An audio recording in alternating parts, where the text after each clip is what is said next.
tonight's session, I want to talk about my thoughts on coaching. I'll say straight up front, these are my thoughts, and I just hope they do stimulate a little bit of thought with the audience tonight. You know, if you're a coach, I suppose that the main thing tonight is to get you to consider your coaching practice and to question what you do. I don't have all the answers, these are my ideas, but I have been a performance coach for over 30 years. And in that time, I've seen some great coaches work. And I've seen some really good coaching practice, and I've seen some not so good coaching practice. I think the big difference is competition.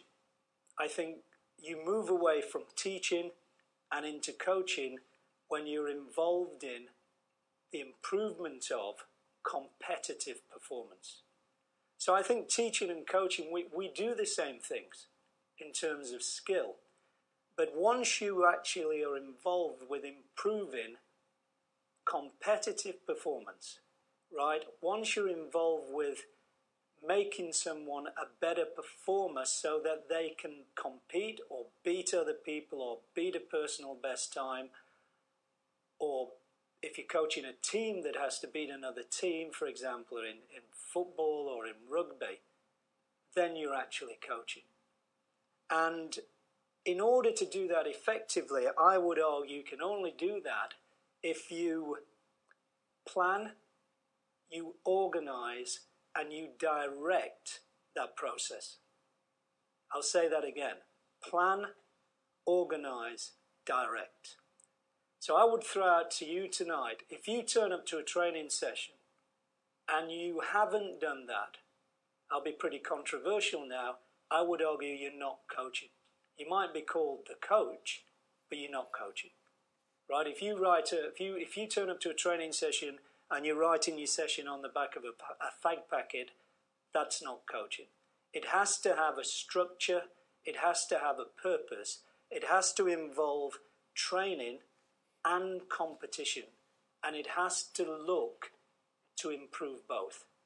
I think once you're doing that, then you're actually an effective coach.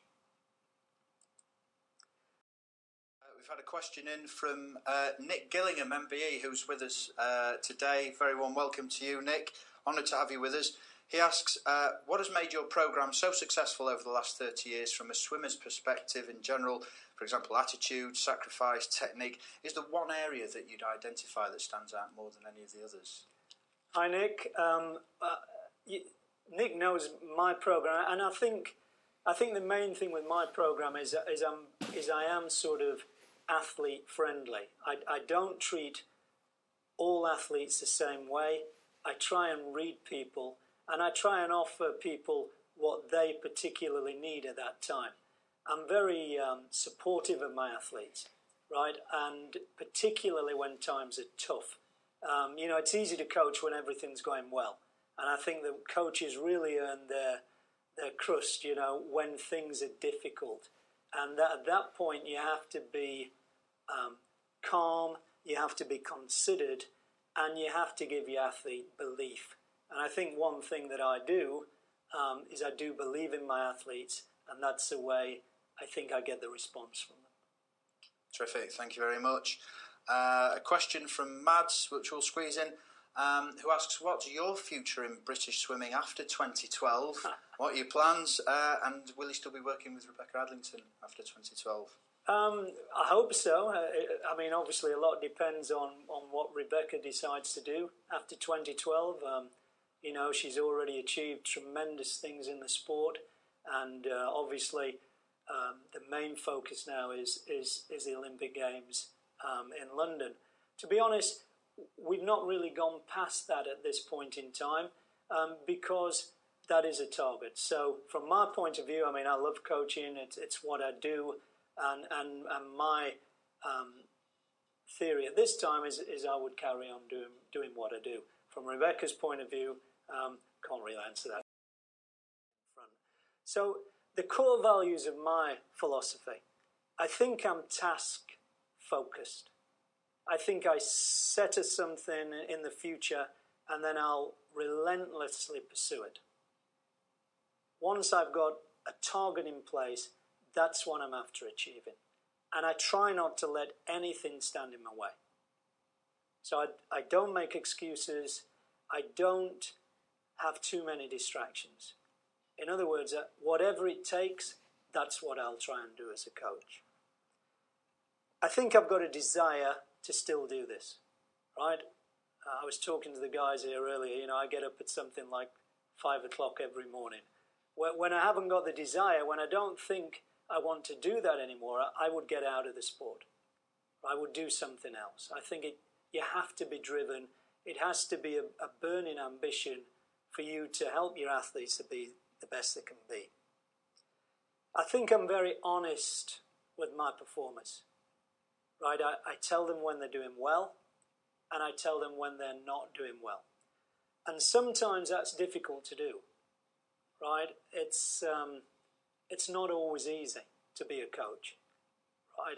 And sometimes, you might be going out for a meal with your wife or something, and you've got to tackle a problem just before you go out, and it's going to ruin your evening. But you have to be honest. You have to tell these people when it's good, when it's bad.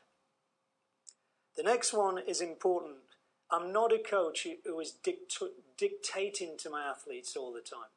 I try and encourage them to self-regulate. I try and help them to grow. With the younger athletes, it's more of an autocratic approach, but as swimmers get older, it's more of an adult relationship. And certainly with someone like Rebecca, if Rebecca Adlington is walking onto the block in 2012 at the Olympic Games, she'd better not need me.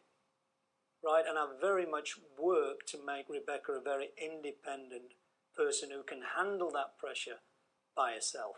I don't see that as weak coaching. I see that as really strong coaching.